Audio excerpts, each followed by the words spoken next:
الحمد للہ رب العالمین والصلاة والسلام علی سید الانبیاء والمرسلین وعلی آلہ واصحابہ اجمعین اما بعد۔ اللہ تعالی نے دنیا میں ہر طرح کے لوگ پیدا فرمائے ہیں اور لوگوں کے ذہن ہر طرح کی بات سوچتے ہیں۔ کچھ لوگ اچھائی کا سوچتے ہیں اور اچھے کام کرتے ہیں، اور بالکل اس کے برعکس کچھ لوگ برائی کا سوچتے ہیں اور برے کام کرتے ہیں۔ اور جو اختیار اور آزادی اللہ نے دی ہے، اس کا استعمال انسان کبھی اچھے طریقے پر کرتا ہے اور کبھی کبھی اللہ کے دیے ہوئے اسی اختیار کو برے طریقے پر استعمال کرتا ہے۔ اور یہ آزادی جو اللہ نے دی ہے، یہ امتحان ہے، اور لوگ اسے امتحان نہیں سمجھتے، اور اس کا جب ناجائز فائدہ اٹھاتے ہیں تو اس کے نتیجے میں بہت سے لوگوں کو دکھ اور تکلیف برداشت کرنی پڑتی ہے۔ اور ایک دن ایسا یقیناً آنے والا ہے جس میں اللہ اس بات کے متعلق پوچھے گا کہ انہوں نے اپنی اس دی ہوئی آزادی کا بے محابہ استعمال کیا اور اللہ کی دی ہوئی اس آزادی کا ناجائز فائدہ اٹھایا، اور اس دن اللہ ان لوگوں کو اجر بھی دے گا جنہوں نے اس آزادی مل جانے کے باوجود اللہ کا دھیان رکھا، اللہ کا خیال کیا، اور کوئی بھی چیز انہوں نے زندگی میں ایسی نہیں کی جس سے جان بوجھ کر اللہ کے ساتھ شرک ہوتا ہو، یا پھر اس کے بعد کے درجے کے جو گناہ ہیں ان گناہوں میں حد الوسع انہوں نے اپنے آپ کو بچایا نہ ہو۔ تو اللہ تعالی نے یہ آزادی دے کے جو امتحان لوگوں سے لینا ہے، اس امتحان کے متعلق انسان بخوبی جانتا ہے، اور اللہ نے واضح کر دیا ہے کہ کیا کیا چیزیں ہیں جن میں انسانوں کے امتحانات ہیں، اور انسان جو عمل بھی یہاں کرے گا، حتیٰ کہ انسان وہ کام جو اس کی اخلاقیات سے تعلق رکھتے ہیں، اگر انہیں بھی غلط استعمال کرے گا تو یقیناً اللہ کے ہاں پوچھا جائے گا۔ اس لیے دنیا میں کوئی آدمی ایسا نہیں ہے جسے اللہ نے آزادی دی ہو، عقل اور شعور دیا ہو، اور وہ انسان امتحان میں نہ ہو۔ قرآن کریم میں صاف لفظوں میں ارشاد فرما دیا کہ اللہ نے تمہیں پیدا کیا ہے لِيَبْلُوَكُمْ أَيُّكُمْ أَحْسَنُ عَمَلًا، تاکہ اللہ تعالی یہ دیکھے، وہ جانچے اس بات کو، دنیا پر ظاہر کر دے کہ کون ہے جو اللہ کے لیے اچھا عمل کرتا ہے، کون ہے جو برائی کے کام کرتا ہے۔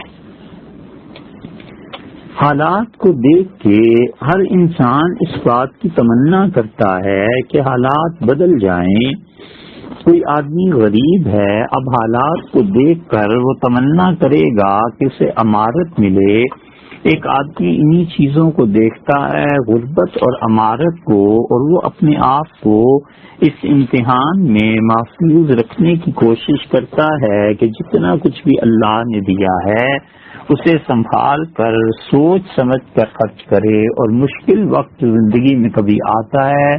اس کے لیے بچا کر رکھے۔ پھر ایک آدمی کو آپ دیکھتے ہیں کہ وہ غربت کے باوجود صبر کرتا ہے، ایک آدمی کو آپ دیکھتے ہیں کہ وہ مال ہونے کے باوجود اپنے مال کو اللہ کی راہ میں خرچ کرتا ہے، تنگی نہیں کرتا، اور خدا نے جن چیزوں کو منع کر دیا ہے ان چیزوں سے بچتا ہے۔ تو ان تمام احوال کا تعلق انسانی اخلاقیات سے بنتا ہے، اور کوئی شخص ایسا نہیں ہے جو دنیا میں کوئی بھی بڑا کام کر سکے جب تک کہ وہ آدمی اخلاقیات پر عمل پیرا نہ ہو۔ اسی لیے اللہ تعالی نے انسانی اخلاقیات پر زور دیا ہے کہ انسانی اخلاقیات معاشرے کو تبدیل کرتی ہیں۔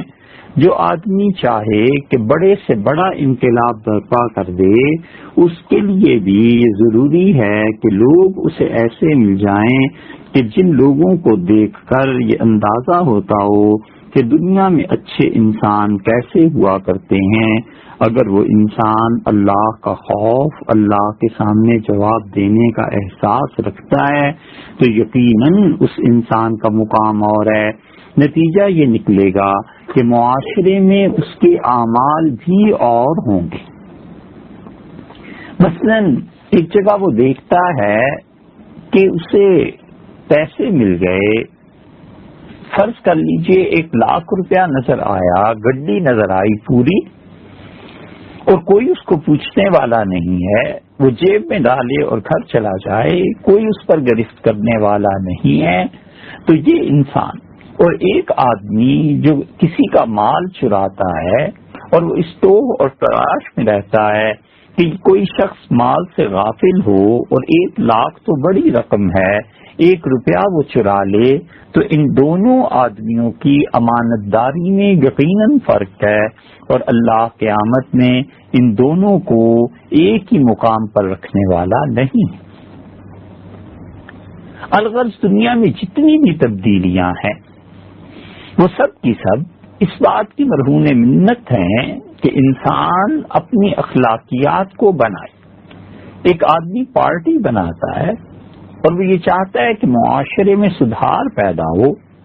اور پھر اس کے بعد اس کے ورکرز ہیں وہ سیاست میں آ جاتا ہے، وہ سیاست میں نہیں آتا اور صرف انقلاب کی بات کرتا ہے۔ وہ کہتا ہے کہ کچھ لوگ ایسے ہونے چاہیے جو مل کر اس معاشرے میں تبدیلی پیدا کریں، تو اب وہ آدمی ان سے کہتا ہے کہ تم لوگ سادہ زندگی بسر کرو۔ اب کچھ لوگ اس سے وعدہ کرتے ہیں کہ وہ سادہ زندگی بسر کریں گے، وہ آدمی سیاست میں آ جاتا ہے اور کہتا ہے کہ ہمیں بالکل پاک زندگی بسر کرنی ہے اور ہمیں کسی طرح بھی قوم اور ملک کو نقصان نہیں پہنچانا۔ اب اسی کی پارٹی میں کچھ افراد پیدا ہو جاتے ہیں جو ملک اور قوم کو نقصان پہنچاتے ہیں، تو آپ اندازہ کریں کہ اس کی تہ میں کیا بات کار فرما ہے۔ اس گھپلے کی تہ میں جو بات اصل میں کار فرما ہے وہ یہ ہے کہ انہوں نے اپنے امیر کے ساتھ جو کمٹمنٹ کی تھی اس کو پورا نہیں کیا، انہوں نے جو وعدہ کیا تھا وہ وعدہ پورا نہیں کیا۔ اگر وہ اس وعدے کو پورا کرتے تو ان کی پارٹی بالکل پاک صاف لوگوں پر مشتمل رہتی، اور اگر اس انسان میں بنیادی طور پر امانت کا وصف ہوتا تو وہ یہ وعدہ کرنے سے پہلے 10 بار سوچتا کہ میں یہ کام کر سکوں گا کہ نہیں کر سکوں گا، اور اسے جب یقین ہو جاتا کہ وہ یہ کام نہیں کر سکے گا تو وہ یقیناً اپنے آپ کو اس سے دور رکھتا، اور اگر اسے اندازہ ہو جاتا کہ وہ اس وعدے کی پابندی نہیں کر سکے گا تو اس وعدے کے پورا کرنے کا عہد اپنے امیر سے وہ کبھی نہ کرتا۔ تو جتنا بھی نظام ہے یہ سب کا سب انسانی اخلاقیات کا مرہون منت ہے، اور انسانی اخلاقیات میں اللہ تعالی نے انسانوں کی عزت کو بڑا خاص مقام عنایت فرمایا، اور حضرت رسالت مآب صلی اللہ علیہ وسلم نے بھی لوگوں کو اس بات کا پابند کیا کہ وہ ایک دوسرے کی عزت اور احترام کرتے رہیں، اور ایک دوسرے کو وہ بالکل تنگ نہ کریں، بالکل نہ ستائیں، اور خاص طور پہ انسانوں کی عزت سے بالکل نہیں کھیلیں۔ حضور اقدس صلی اللہ علیہ وسلم نے عمر بھر میں جتنی بھی تعلیمات وسیع پیمانے پر دی تھی ان کا ایک بہت بڑا حصہ نچوڑ کی صورت میں حجۃ الوداع میں سامنے آیا۔ آخری حج تھا حضرت رسالت مآب صلی اللہ علیہ وسلم کا، اور اس آخری حج میں حضور صلی اللہ علیہ وسلم نے جو خطبہ ارشاد فرمایا وہ کمال کی چیز ہے۔ وہ خطبہ پمفلٹس کی صورت میں، وہ خطبہ چھوٹے چھوٹے کتابچوں کی صورت میں بہت سے لوگوں نے مرتب کیا ہے اور اسے چھاپ بھی دیا ہے تاکہ لوگ اسے پڑھیں، اور وہ اسلام کا پورے کا پورا خلاصہ ہے۔ اور رسول اللہ صلی اللہ علیہ وسلم جیسے مسلمان چاہتے تھے، آپ نے ویسا ایک اسکیچ کھینچ دیا، ویسے ایک نقشہ کھینچ کے بتا دیا کہ مومن انسان تو ایسا ہوتا ہے۔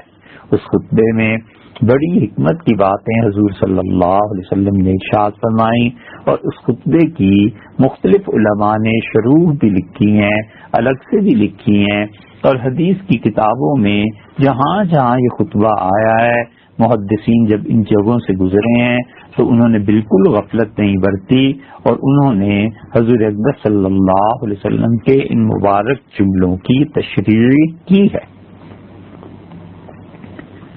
اور اس میں مختلف چیزیں حضور صلی اللہ علیہ وسلم نے ارشاد فرمائیں، مطلب یہ بتا دیا کہ اللہ نے انسانوں کو یکساں پیدا کیا ہے، کسی عربی کو عجمی پر اور عجمی کو عربی پر کوئی فضیلت حاصل نہیں ہے۔ پھر یہ بتا دیا کہ لوگوں کو جس بنا پر فضیلت ملے گی، جس بنا پر وہ ایک سے دوسرا بہتر قرار پائے گا، وہ تقویٰ ہے، اللہ کا روب ہے، اللہ کا دبدبہ ہے۔ جو آدمی خدا کا روب اس کا خیال کرتا ہے، اللہ کے احکامات کی عزت کرتا ہے، اللہ کے احکامات کو وہ واجب الاطاعت جانتا ہے، اس آدمی کی زندگی میں، اور جو کوئی پرواہ ہی نہیں کرتا کہ میں زندہ کیوں ہوں اور مروں کیوں، اور پھر اس کے بعد آخرت کا اور قبر اور حشر کا معاملہ کیا ہوگا، اس انسان کی زندگی میں اور پہلے کی زندگی میں بڑا فرق ہے۔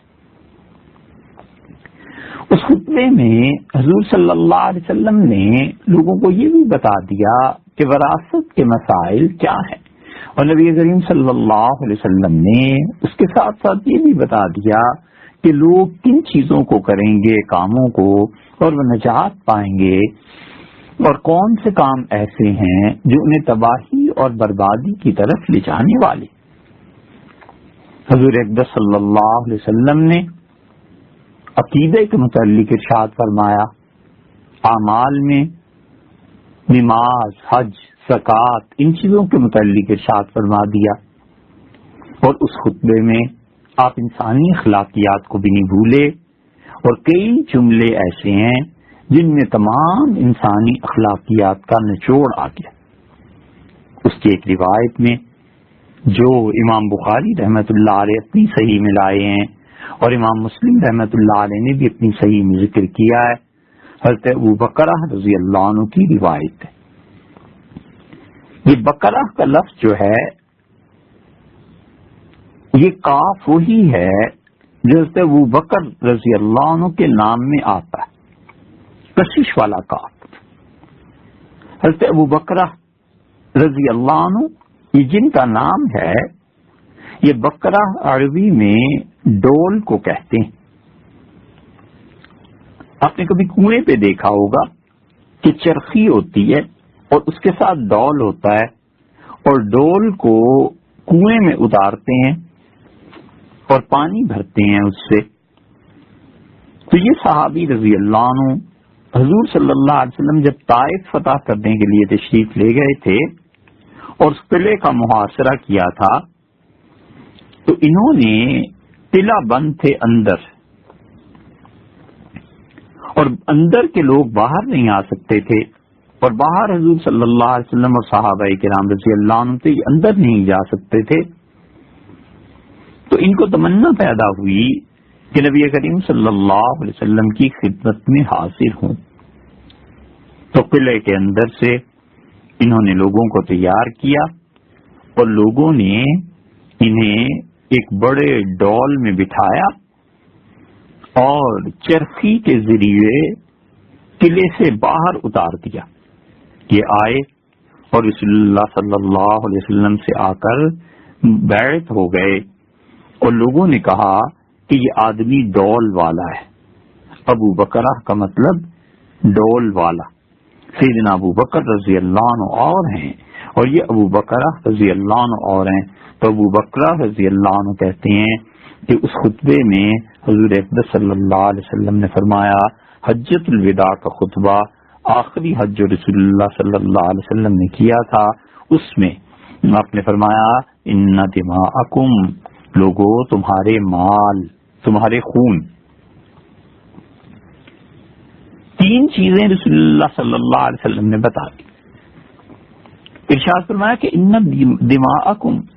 لوگو تمہارے خون، و اموالکم، اور تمہارے مال، و اعراضکم، اور تمہاری عزتیں، حرام علیکم، تم پر حرام ہے، کحرمت یومکم ھذا، جیسے یہ آج کا دن بڑی عزت والا ہے، فی شہرکم ھذا، اور یہ مہینہ بڑی عزت والا ہے، فی بلدکم ھذا، اور تمہارا یہ شہر جیسے عزت والا ہے، الا هل بلغت، جواب دو کیا میں تمہیں اللہ کا دین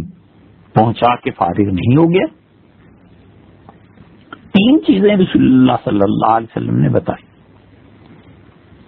اور لفظ یہ استعمال کیا ہے حرام کا، ایک تو خون کا متعلق فرمایا، اور ایک مال کے متعلق فرمایا، اور ایک عرض یعنی عزت کے متعلق فرمایا۔ تینوں کو منع کر دیا کہ تم لوگ ایک دوسرے کو جب معاشرے میں زندگی گزارو گے اور دن رات ایک دوسرے سے واسطہ پڑے گا تو عین ممکن ہے، مطلب یہ تھا کہ تم کسی کا حق مار لو، کسی کا پیسہ تمہارے پاس آ جائے، کچھ ہو جائے، تو لفظ یہ ارشاد فرمایا کہ حرام ہے۔ یہ حرام کا لفظ کیا ہے؟ حرام کا مطلب یہ ہے کہ وہ چیز جس سے کوئی روک دیا جائے، اور یہ روکنا تینوں طرح سے ہوتا ہے۔ کبھی کبھی جبر سے روک دیتے ہیں، مثلاً بادشاہ وہ منع کر دیتا ہے کہ آپ حج اور عمرے پہ نہیں جا سکتے، ویزا نہیں ملتا، تو یہ رکاوٹ لگ گئی نا، تو اس نے حج یا عمرے کو انسانوں پر حرام کر دیا۔ جبرن ایسے ہوتا ہے، اور کبھی کبھی عقل حرام کر دیتی ہے، منع کر دیتی ہے، روک دیتی ہے۔ عقل اس بات سے روکتی ہے کہ کوئی آدمی نشہ کرے اور شراب پی۔ چنانچہ عربوں میں ایک آدمی تھے، غالباً صحابہ کرام رضی اللہ عنہم میں سے، اور انہوں نے اسلام کو قبول کر لیا تھا، تو انہوں نے کہا، ان سے کسی نے پوچھا کہ سارے عرب شراب پیتے ہیں اور تم شراب نہیں پیتے؟ تو انہوں نے کہا کہ جب میں کافر تھا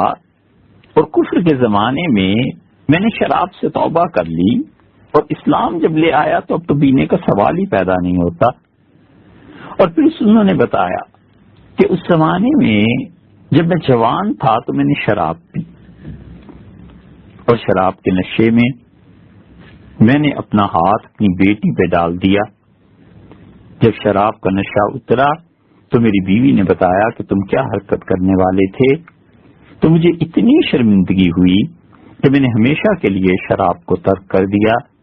کہ جو میری عقل کو اتنا ختم کر دے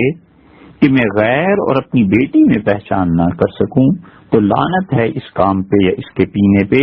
تو انسان کی عقل روک دیتی ہے۔ انہوں نے کہا اس وقت میری عقل نے مجھے روک دیا تھا، اب اللہ کی شریعت نے بھی روک دیا۔ تو کبھی کبھی حرام کا مطلب یہ ہے کہ وہ عقل کی روح سے رک جائے،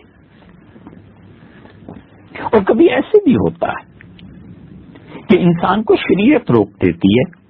عقل میں آتی ہے انسان کے بعد معاذ اللہ کہ جوا کھیلو، ممکن ہے پانسا پلٹ جائے، میرا پانسا نکل آئے، اور ساری زندگی کے روگ اور دلدر دور ہو جائیں، لیکن اس کے باوجود انسان اس سے بچتا ہے کہ اللہ نے منع کیا۔ اللہ تعالیٰ نے مثلا فرمایا کہ حرمنا علیہ المراضع، اور ہم نے حضرت موسیٰ علیہ الصلوۃ والسلام پر جتنی بھی عورتیں دودھ پلانے والی آئیں ان کے دودھ حرام کر دی۔ یعنی اللہ نے بتایا کہ وہ انبیاء علیہ الصلوۃ والسلام کو روک دیتا ہے، منع کر دیتا ہے، حتیٰ کہ انبیاء علیہ الصلوۃ والسلام نبوت سے قبل تو کیا اپنے بچپن میں بھی وہ کام نہیں کرتے جو کام گناہوں کے ہوتے ہیں۔ اللہ نے کام نے روک دیا۔ اب یہ گناہ کا کام تو نہیں تھا، موسیٰ علیہ الصلوۃ والسلام تو کسی بھی عورت کا دودھ پی لیتے، وہ تو بچے تھے۔ اور قرآن میں بتاتا ہے کہ سیدنا موسیٰ علیہ الصلوۃ والسلام جب فرعون کی بیوی نے انہیں نکالا تو اللہ نے بتایا کہ وہ بچہ تھا، اسے بھوک تھی، اور پھر حتیٰ کہ اس کی ماں کو بلایا گیا کہ وہ اسے دودھ پلا دے، تو اللہ نے جن چیزوں سے منع کر دیا تھا موسیٰ علیہ السلام کو، اس بچپنے میں چند دن کا بچہ بھی اس چیز کو نہیں پی رہا۔ یہ نبوت ہے، خدا انبیاء علیہ الصلوۃ والسلام کی اپنے اچھے بندوں کی ایسے حفاظت فرماتا ہے۔ اسی طرح اللہ تعالی نے ایک اور جگہ فرما دیا کہ جب قوم نے حضرت موسیٰ علیہ الصلوۃ والسلام کی نہیں مانی اور یہودی ایک جگہ حضرت موسیٰ علیہ الصلوۃ والسلام نے کہا کہ یہاں جہاد کرنا چاہیے، اور وہ اس سے پھر گئے اور یہودیوں نے ان کی بات نہیں مانی اور جہاد سے انکار کر دیا، اللہ نے کہا فَإِنَّهَا مُحَرَّمَةٌ عَلَيْهِمْ 40 سنة، ہم نے 40 سال تک کے لیے یہ زمین اس قوم پر حرام کر دی، یعنی یہ قوم اس زمین کو فتح ہی نہیں کر سکے گی۔ اور خدا کبھی جبر بھی کرتا ہے۔ جبر کا مطلب یہ ہے کہ وہ ہٹا دیتا ہے چیزوں کو، اپنا اختیار استعمال کرتا ہے۔ اور اللہ نے کہا جنت کا کھانا ایک اور جنت کا پانی دونوں چیزیں، ان اللہ حرمہما علی الکافرین، اللہ نے کافروں پر یہ حرام قرار دیا۔ مطلب یہ ہے کہ کافروں کو روک دیا ہے، نہ پانی ان تک پہنچے گا اور نہ ہی رزق ان تک پہنچے گا۔ تو یہ ہوا کرتا ہے کہ جبرن پابندی لگا دی جائے، اور کبھی کبھی حرام ہونا شریعت اسے روک دیتی ہے، عقل کہتی ہے ٹھیک ہے کھا لو، اور انسان کا اختیار ہو تو کھا بھی لے، لیکن اللہ فرماتے ہیں محرم علی طاعم یطعمہ، اور آپ مجھ سے فرما دیجئے کہ جو احکام اللہ نے مجھ پہ نازل کیے ہیں ان میں فلاں فلاں چیزوں کے علاوہ باقی سب چیزیں حرام ہیں، یا ان میں جو پاتا ہوں وہ یہ ہے کہ یہ چیزیں جائز ہیں باقی حرام ہیں۔ اللہ تعالیٰ نے فرمایا کہ حرمنا کل ذی ظفر، اور تمام وہ جانور جو ناخنوں والے ہوتے ہیں ہم نے حرام کر دیے ان یہودیوں پر۔ تو اس لیے عرب یہ جو چمڑے کے کوڑے بنتے ہیں نا، بعض اوقات دباغت جو ہوتی ہے چمڑے کی، تو اس پہ نمک لگانا اور اس کو دباغت کے مرحلے سے گزارنا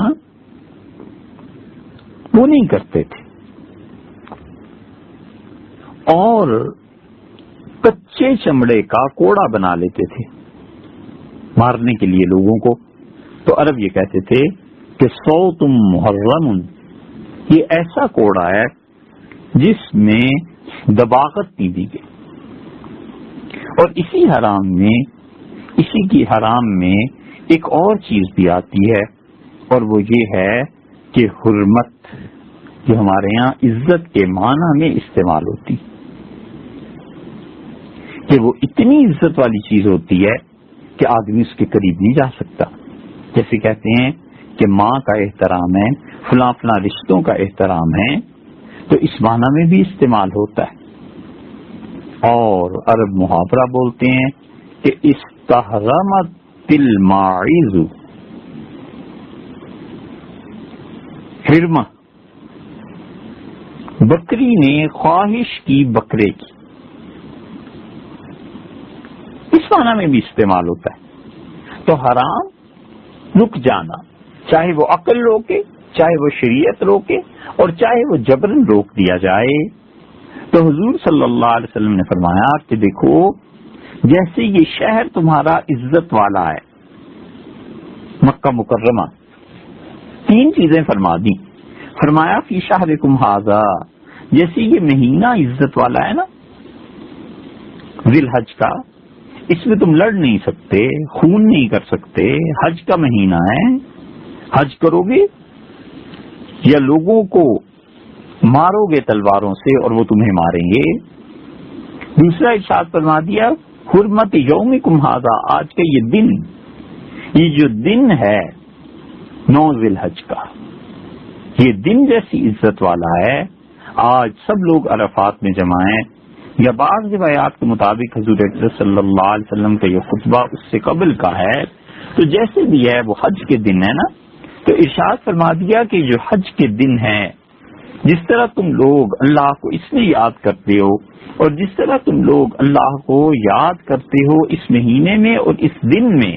فی بلدکم ھذا، اپنے اس شہر میں، اور تم ان ساری چیزوں کا احترام کرتے ہو اور ان کی حرمت کو نہیں توڑتے، نہ اس شہر میں تم قتل کرتے ہو، نہ اس مہینے میں قتل کرتے ہو، نہ آج کے دن میں تم اپنے دشمن تک کو دیکھ کے چھوڑ دیتے ہو۔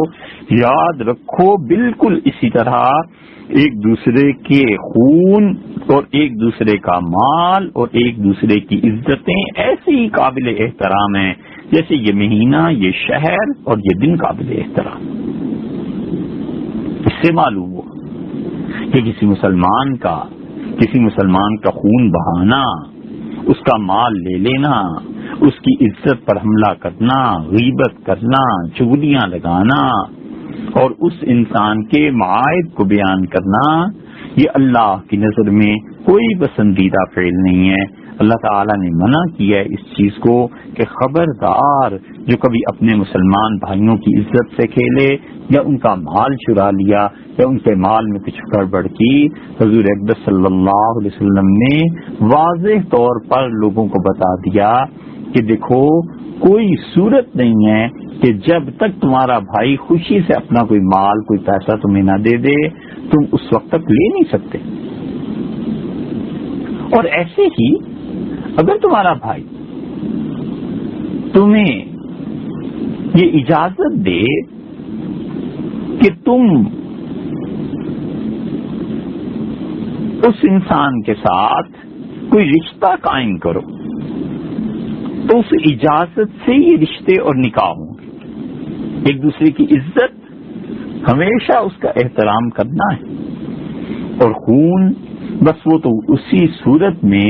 کسی مسلمان کا بہایا جا سکتا ہے کہ جب انسان اللہ کا حکم ماننے والا ہو اور اللہ نے اس انسان کے متعلق یہ اجازت دے دی ہو کہ اس کو قتل کر دیا جائے، جیسے اللہ تعالیٰ نے بتا دیا ہے کہ کوئی بغیر کسی وجہ کے کسی کو قتل کرتا ہے تو اس کو اس کے معاوضے میں قتل کیا جائے گا۔ مسلم کی روایت میں حضرت ابو ہریرہ رضی اللہ عنہ کے الفاظ یہ آئے ہیں کہ حضور صلی اللہ علیہ وسلم نے فرمایا کل المسلم علی المسلم حرام دمہ وعرضہ ومالہ، ہر مسلمان پر دوسرے مسلمان کا پیسہ غصب کرنا، اس کی عزت سے کھیلنا اور اس کو قتل کرنا حرام ہے، بالکل جائز نہیں ہے۔ اسی لیے لوگ ڈرتے تھے اور بچتے تھے اس بات سے کہ کسی انسان کو وہ قتل کریں اور کسی انسان کے قتل کا فتویٰ تک دینے سے بغیر وجہ کے بچتے تھے۔ امام اوزاعی رحمۃ اللہ علیہ اتنے بڑے امام تھے کہ شام میں اور ان علاقوں میں ان کا اجتہاد کوئی 150 برس تک چلتا رہا، اور لوگ امام اوزاعی رحمۃ اللہ علیہ کے قول پہ فتویٰ دیا کرتے تھے۔ پھر آہستہ آہستہ وہ فقہ مالکی میں ضم ہو گیا، لیکن امام اوزاعی رحمۃ اللہ علیہ حدیث کے ان ائمہ میں سے تھے جن کا تذکرہ کیا جاتا ہے، جن کے لیے دعا مانگی جاتی ہے، اور جن کے بڑے احسانات ہیں اس امت پر کہ انہوں نے حضور اکبر صلی اللہ علیہ وسلم کے پیغام کو ہم تک پہنچایا، اور نبی کریم صلی اللہ علیہ وسلم کی کتنی احادیث ہیں جو امام اوزاعی رحمۃ اللہ علیہ نے امت کو دی۔ انہیں حکمران وقت نے بلایا اور انہوں نے کہا کہ فلاں آدمی ہے، اس کو پیش کیا گیا اور امام اوزاعی رحمۃ اللہ سے کہا گیا کہ اس کی یہ جرائم ہیں اور اس انسان کا قتل ضروری ہے۔ امام اوزاعی رحمۃ اللہ علیہ سوچتے رہے اس بات پہ۔ بادشاہ کا غضب اور حکمران وقت کا غصہ، دو میں سے ایک کا خون تو کر سکتا تھا، یا تو اس آدمی کو مار دیا جاتا، امام اوزاعی رحمۃ اللہ علیہ فتویٰ دیتے، یا اس آدمی کا سر قلم کر دیتے،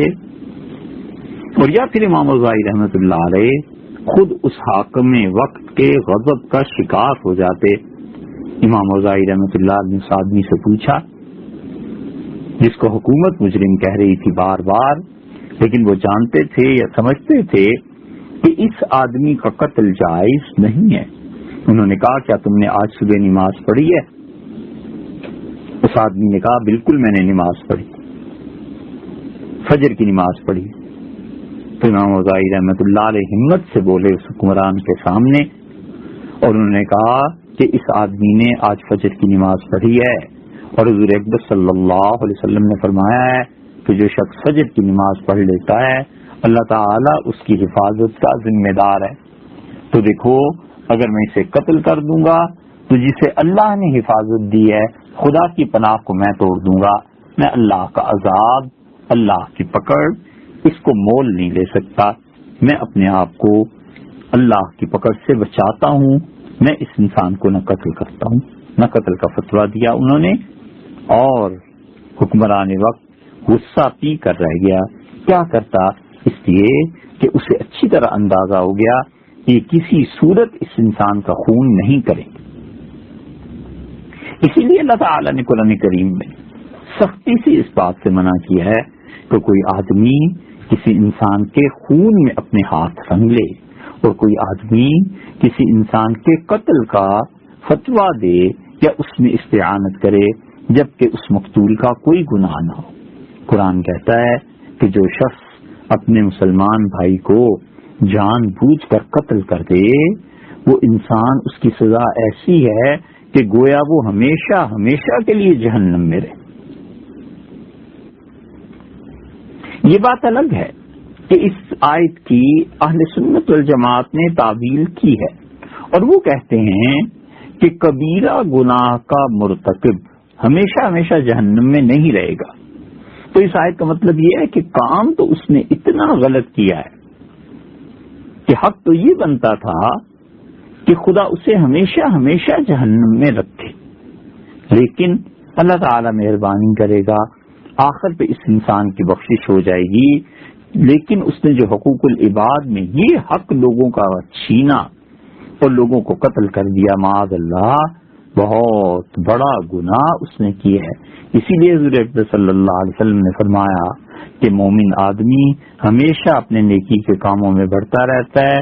جب تک کہ وہ قتل نہیں کر دیتا، اور ارشاد فرمایا جب اس سے قتل سرزد ہو جاتا ہے تو پھر اس کے سارے نیکی کے کاموں میں سستی آ جاتی ہے، یعنی ایک طرح کی نحوست اسے پہنچتی ہے اس گناہ کی اور اس گناہ کی نحوست ایسے بڑھ جاتی ہے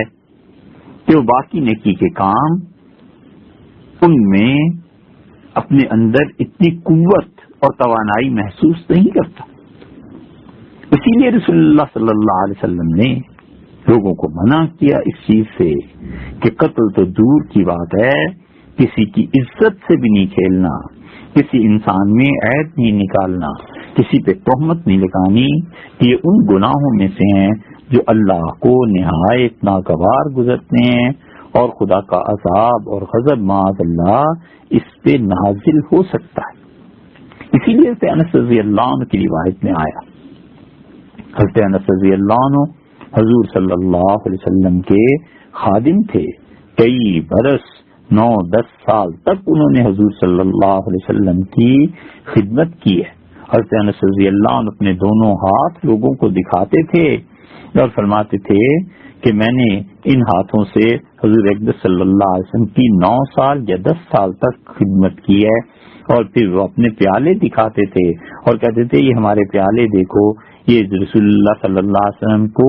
میں نے ہر اچھی پینے والی حلال پاکیزہ چیز ان پیالوں سے پلائی ہے، یعنی دودھ حضور صلی اللہ علیہ وسلم کو پیش کیا کرتا تھا۔ اسی طرح نبی کریم صلی اللہ علیہ وسلم کو پانی پیش کیا کرتا تھا، اسی طرح حضور اقدس صلی اللہ علیہ وسلم کو شہد ان پیالوں میں پیش کیا کرتا تھا۔ حضرت انس رضی اللہ عنہ کے بہت فضائل، وہ کہتے ہیں کہ نبی کریم صلی اللہ علیہ وسلم نے ہمیں خطبہ دیا اور اس خطبے میں جو اور باتیں ارشاد فرمائیں، ایک بات حضور صلی اللہ علیہ وسلم نے بہت زیادہ ہمیں بتائی، بہت زیادہ ڈرایا، اور وہ کیا بات تھی؟ فرمایا کہ دیکھو سود سے بچنا، سود کے قریب نہ جانا، حرام مال اور سود کا ایک درہم فرمایا کہ اعظم عند اللہ فی الخطیئۃ من 36 زنیۃ یزنیھا الرجل، آدمی 36 مرتبہ بدکاری کرے تو خدا کے ہاں اتنا گناہ نہیں ہوتا جتنا سود کا ایک درہم کھانے سے گناہ ہوتا ہے۔ ایک درہم حرام کا کھانا ہے نا، وہ اللہ کے ہاں اتنا گناہ انسان کو دلاتا ہے، اور خدا اتنا ناراض ہوتا ہے کہ آدمی 36 مرتبہ معاذ اللہ یہ حرکت کر گزرے تو اللہ کا غضب اتنا نہیں آتا۔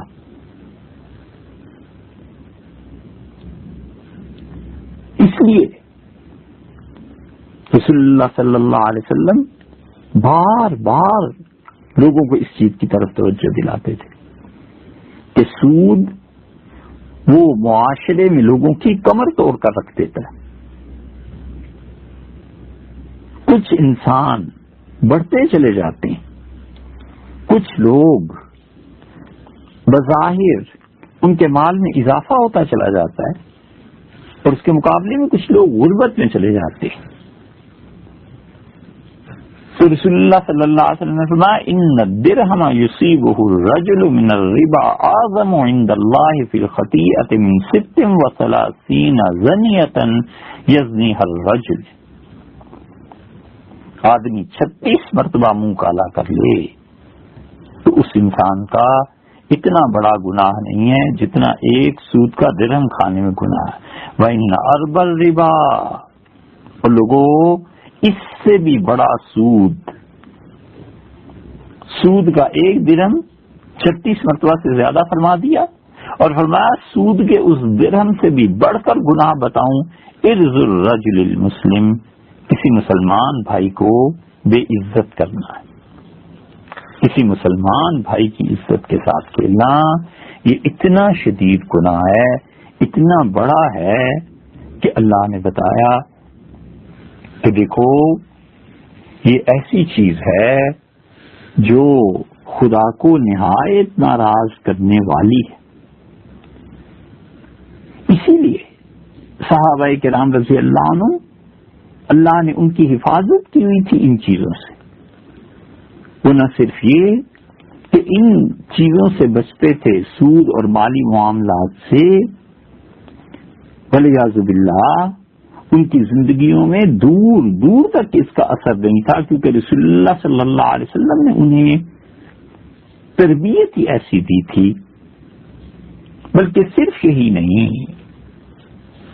اس کے ساتھ ساتھ ایک دوسرے کی عزت، احترام، یہ سب چیزیں تھیں جو ان کی فطرت میں شامل ہو گئی۔ اسی لیے امام بہقی رحمۃ اللہ علیہ نے عبداللہ ابن عباس رضی اللہ عنہما کی روایت نقل کی ہے۔ ابن عباس حضور صلی اللہ علیہ وسلم کے چچا زاد بھائی تھے، حضرت عباس رضی اللہ عنہ کے بیٹے تھے، اور نبی کریم صلی اللہ علیہ وسلم نے ان کو خاص طور پہ دعا دی تھی کہ اللہ انہیں دین کی سمجھ عنایت فرمائے، اور اللہ تعالی انہیں قرآن کریم کی سمجھ عنایت فرمائے۔ اور اللہ نے پھر دونوں دعائیں ابن عباس رضی اللہ عنہما کے حق میں قبول کی. اللہ نے دین کی بھی بڑی گہری سمجھنے دی اور اسی طرح اس کے ساتھ ساتھ قرآن کریم کی بھی بڑی پختہ سمجھ عنایت فرمائی تھی.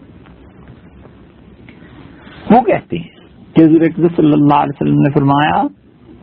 کہ دیکھو یہ جو سود ہے نا اس کے 70 دروازے ہیں. مطلب 70 کا عربی زبان میں جہاں بھی یہ 70 کا لفظ آتا ہے عام طور پہ مراد جیسے ہمارے یہاں بولتے ہیں کہ 20 مرتبہ تم سے کہا ہے تو وہاں پہ عدد مراد نہیں ہوتا بلکہ مراد یہ ہوتی ہے کہ بہت مرتبہ. یعنی سود ایسی چیز ہے جو متعدد جگہ پہ آ سکتا ہے. سودے میں لین دین میں ذرا سی آدمی نے گڑبڑ کر دی تو انسان سود میں پھنس جاتا ہے. تو رسول اللہ صلی اللہ علیہ وسلم نے بتا دیا کہ دیکھو بہت سوچ سمجھ کے معاملات کرنے ہیں. ایسے نہ ہو جائے کہ کہیں تم سود کے کسی دروازے میں گھس جاؤ. اور پھر فرمایا وَالدِّرْهَمُ مِنَ الرِّبَا أَشَدُّ مِنْ 35 زَنِيَةً اور ایک درہم جو ہے نا اس سود کا یہ 35 مرتبہ منہ کالا کرنے کے برابر ہے. اس سے بھی زیادہ اشد من 35 زنیۃ 35 مرتبہ کوئی آدمی یہ حرکت کر لے اس سے بدتر چیز یہ سود ہے. وَأَشَدُّ الرِّبَا وَأَرْبَ الرِّبَا وَأَخْبَثُ الرِّبَا. امام بہقی رحمۃ اللہ علیہ کی روایت میں یہ تینوں الفاظ آگے کہ حضور صلی اللہ علیہ وسلم نے فرمایا کہ دیکھو سب سے زیادہ سخت سود کا معاملہ وہ جو سب سے زیادہ شدید سود ہے. یعنی سود تو اتنا برا ہے اس کا ایک درہم بھی اس سے بھی زیادہ شدید بدتر گناہ بتاؤں. ارب الربا سود میں جو بدترین چیز ہے وہ بتاؤں. پھر حضور صلی اللہ علیہ وسلم اخبث الربا اور سود کا سب سے خبیث ترین حصہ. یعنی سود تو ویسے بھی ناپاک ہے لیکن فرمایا اس سے بھی بدتر چیز تمہیں بتاؤں. انتہاک عرض المسلم و انتہاک حرمتہ ہی مسلمان بھائی کی عزت سے کھیلنا. مسلمان بھائیوں کی عزت اور احترام میں کمی کرنا فرمایا یہ اس سود سے بھی بدتر چیز ہے. یہ بتا دیا. اس سے آدمی اندازہ لگائے کہ وہ دن رات جو گالیاں دیتے ہیں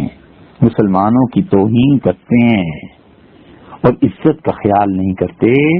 وہ کتنی قبیح حرکت کرتے ہیں. وہ اللہ کے ہاں کس جرم میں پکڑے جائیں گے اس لیے کہ انہوں نے اپنی زبان اپنے افعال اور اپنے اعمال سے لوگوں کی عزتیں ختم کی اور انہوں نے یہ ذرا نہیں سوچا کہ اللہ کے ہاں جا کر کیا جواب دیں گے. یہ وہ چیز ہے جو حضور اقدس صلی اللہ علیہ وسلم بار بار بتا رہے ہیں کہ دیکھو اپنے آپ کو اس سے بچانا ہے. اب بھی ہمارے معاشرے میں کئی لوگ آپ کو ملیں گے جو اپنے آپ کو اس چیز سے بچاتے ہیں کہ وہ سود کھائیں, بینک میں اکاؤنٹ نہیں کھلواتے کہ وہاں پہ سود ہے اور بہت سی ایسی چیزیں. لیکن یہی لوگ اپنے مسلمان بھائیوں کی عزتوں سے کھیلتے ہیں. یہی لوگ اپنے مسلمان بھائیوں کی عزتوں کو کم کرتے ہیں. اور امام بہقی رحمۃ اللہ علیہ کیا روایت لاتے ہیں کہ حضور صلی اللہ علیہ وسلم نے فرمایا کہ خبردار ایسے نہ کرنا. سب سے بدترین سود دنیا میں جو پایا جاتا ہے گناہ کے اعتبار سے وہ اپنے مسلمان بھائیوں کی عزت سے کھیلنا ہے, اپنے مسلمان بھائیوں کی احترام میں کمی کرنا. یہ وہ چیز ہے جو حضور اقدس صلی اللہ علیہ وسلم نے لوگوں کو سکھائی اور احترام کا حکم دیا. یہاں تک کہ حضرت عائشہ رضی اللہ عنہا اپنی بات بیان کرتی تھی کہ رسول اللہ صلی اللہ علیہ وسلم کیسے سکھاتے تھے کہ کیا کام کرنے ہیں اور کیا کام نہیں کرنے والے. اور نبی کریم صلی اللہ علیہ وسلم کیسے لوگوں کو بتاتے تھے کہ دیکھو یہ چیزیں ہیں جن سے اپنے آپ کو پاک رکھنا ہے. حضور اقدس صلی اللہ علیہ وسلم صحابہ کرام رضی اللہ عنہ کی تربیت کرنے والے تھے. نبی کریم صلی اللہ علیہ وسلم صحابہ کرام رضی اللہ عنہ کے لیے گویا کے والد کی طرح تھے. حضرت عائشہ رضی اللہ عنہ کہتی ہیں، اپنا واقعہ بیان کرتی ہیں کہ رسول اللہ صلی اللہ علیہ وسلم نے میرے ایک جملے پر کچھ بات ارشاد فرمائی تھی. اور بات کیا تھی؟ حضرت صفیہ رضی اللہ تعالی عنہا جو امہات المومنین میں سے تھی،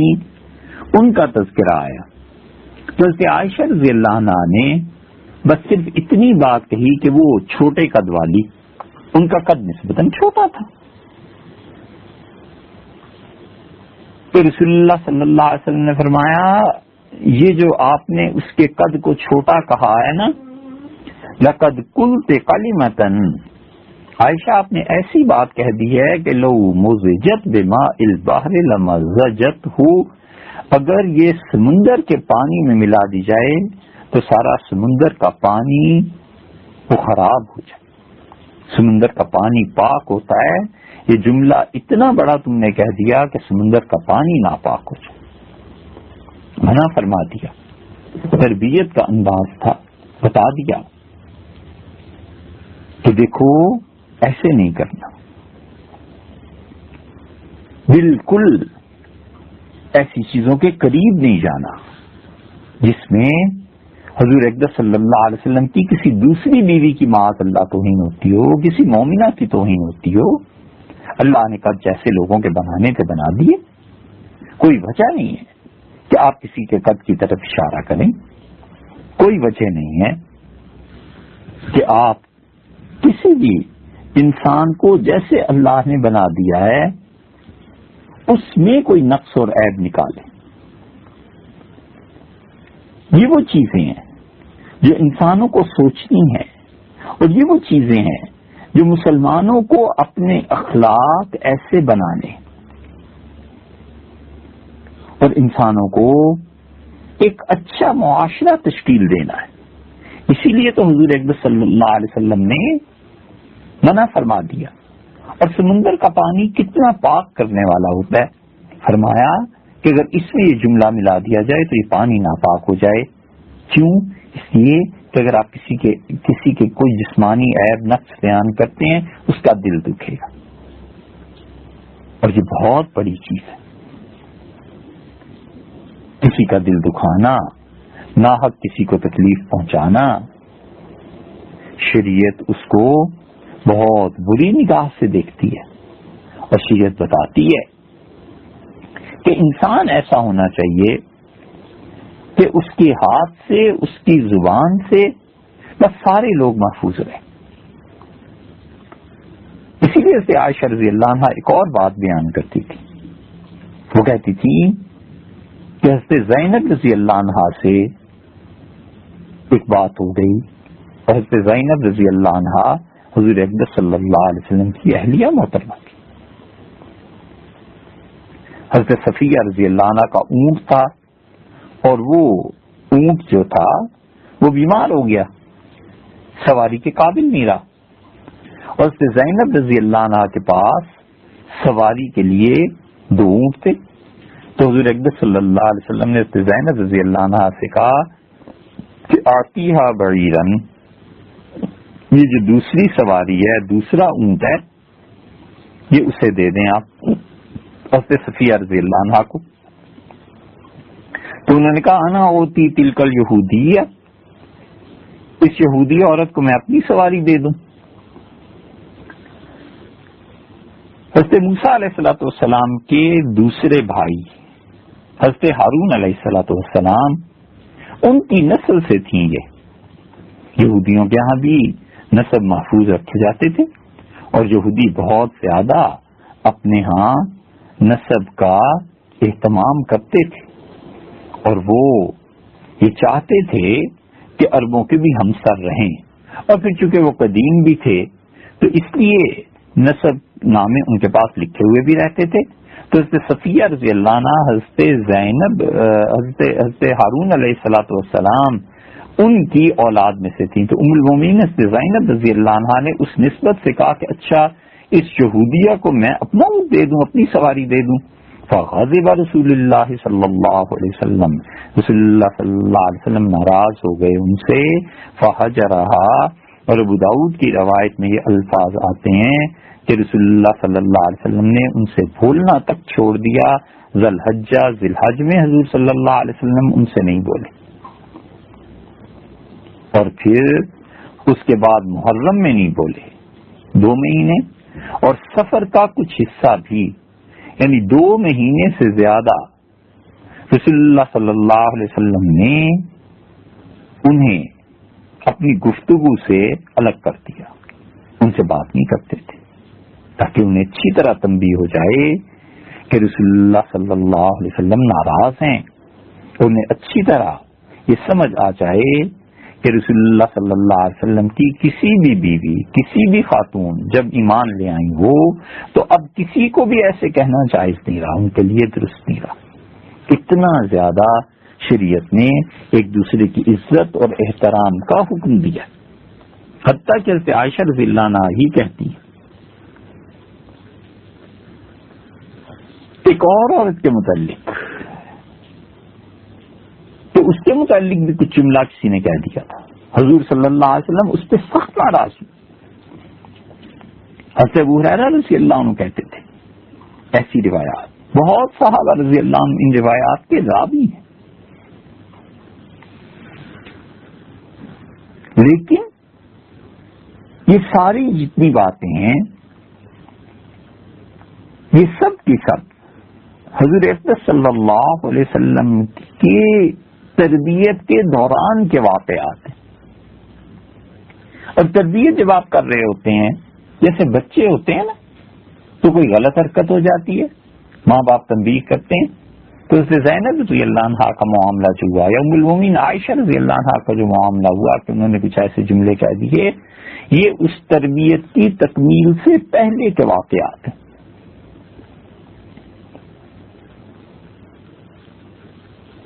اس لیے کوئی یہ نہیں کر سکتا کہ صحابہ کرام رضی اللہ عنہ کو اس آڑ میں برا کہتے رہے کہ وہ تو ایسے ایسے تھے. تربیت کے مراحل تھے، ہو جاتا ہے. حضور صلی اللہ علیہ وسلم نے کوئی کمی نہیں فرمائی، بلکہ صاف بتا دیا کہ دیکھو یہ کام کرنا ہے اور یہ نہیں کرنا. اور ام المومنین حضرت زینب رضی اللہ عنہا کی بھی تربیت ہوگی، ام المومنین سے عائشہ رضی اللہ عنہا کی بھی تربیت ہوگی. حضور صلی اللہ علیہ وسلم کو یہ سارے صحابہ کرام رضی اللہ عنہ بڑا تعلق تھا، ان سے بڑی محبت تھی ان سے. اور رسول اللہ صلی اللہ علیہ وسلم نے حضرت انس رضی اللہ عنہ کی روایت میں آتا ہے کہ اپنے معراج کا واقعہ ذکر کیا اور بتایا کہ دیکھو جب مجھے معراج میں لے جایا گیا تو وہاں پر ایک بات میں نے دیکھی، اور کیا دیکھا؟ لوگوں کو عذاب میں مبتلا دیکھا کہ وہ اپنے ناخنوں سے اپنے چہرے اور اپنے سینے نوچ رہے تھے، اور ان کے ناخن بھی تانبے کے ہو گئے تھے. اللہ کی پناہ ہے خدا کے اس عذاب سے. اللہ تعالی محفوظ رکھے. اللہ سے دعا کرتے رہنا چاہیے کہ جو عذاب ہیں خدا تعالی دنیا اور آخرت دونوں جہانوں میں ان سے محفوظ رکھے. حضور اقدس صلی اللہ علیہ وسلم کو جو چیزیں معراج میں دکھائی گئیں وہ حقائق پر مبنی ہیں، اور ہر آدمی جب جائے گا موت کے بعد تو جو کچھ اس نے دنیا میں معاذ اللہ اچھا یا برا کیا ہے اس چیز کو وہ اپنی آنکھوں سے دیکھے گا. تو یہ کچھ لوگ تھے وہ ان کے ناخن تانبے کے ہو گئے تھے، اور وہ ان تانبے کے ناخنوں سے اپنا سینے کا گوشت اور چہرے کا گوشت نوچ رہے تھے.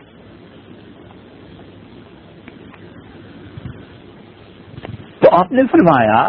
کہ میں نے جبریل امین سے پوچھا کہ من ہؤلاء یا جبریل، جبریل یہ لوگ کون ہیں؟ قال هؤلاء الذين يأكلون لحوم الناس ويقعون في أعراضهم، یہ آپ کی امت کے وہ لوگ ہیں جو لوگوں کے گوشت کھاتے تھے، غیبتیں کرتے تھے نا، اسی لیے اللہ تعالیٰ نے فرمایا ہے کہ غیبت سے بچو، اور وہ ایسے ہی ہے جیسے کہ اپنے مردہ بھائی کا گوشت کھانا، منع فرما دیا کہ دیکھو اپنے آپ کو کبھی بھی اخلاقیات کے معاملے میں اس درجے تک نہیں گرا دینا کہ کوئی آدمی گویا کہ ایسے کر لے کہ اس کا بھائی مر جائے اور یہ اس کے گوشت کو کاٹ کر کھانے لگے۔ جبریل امین نے عرض کیا کہ یہ وہ لوگ ہیں جو لوگوں کا گوشت کھاتے تھے، وَيَقَعُونَ فِي أَعْرَاضِهِمْ، اور لوگوں کی عزتوں سے کھیلتے تھے۔ یہ ہے وہ سزا جو قیامت میں دی جائے گی۔ خام خواہ لوگوں پہ تہمت لگانا، خام خواہ لوگوں کی عزتوں سے کھیلنا، خام خواہ لوگوں کو تنگ کرنا اور ستانا، جھوٹے الزامات، یہ سب چیزیں ایسی ہیں کہ قیامت میں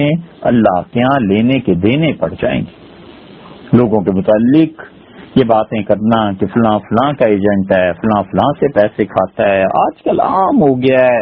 کسی انسان کو کسی بھی شریف آدمی پر الزام لگا دینا۔ ایسا بندہ جو بیچارہ اپنے الزام کی کیا نفی کرے، اس کے اسباب اور وسائل بھی اتنے نہیں ہیں کہ وہ کسی کو جا کر جواب دے سکے، اور لوگ ان کی اس مجبوری اور شرافت سے فائدہ اٹھاتے ہیں۔ ہاں میاں کتنے دن فائدہ اٹھا لیں گے، آخر اللہ کے یہاں پہنچیں گے، پکڑے جائیں گے اور خدا انہیں عذاب میں گرفتار کر دے گا، عذاب میں ڈال دے گا۔ حضور صلی اللہ علیہ وسلم یقعون فی اعراضہم، یہ اپنے بھائیوں کی عزتوں سے کھیلتے تھے۔ اس لیے عافیت اور سلامتی کی راہ یہی ہے کہ انسان اپنے آپ کو بچائے، لوگوں کی غیبت سے بچائے، جھوٹے الزامات سے بچائے، جھوٹ بولنے سے اپنے آپ کو بچائے، جہاں تک ہو سکے بہتر سے بہتر انسانی اخلاقیات اور مسلمان ہونے کا ثبوت دیں۔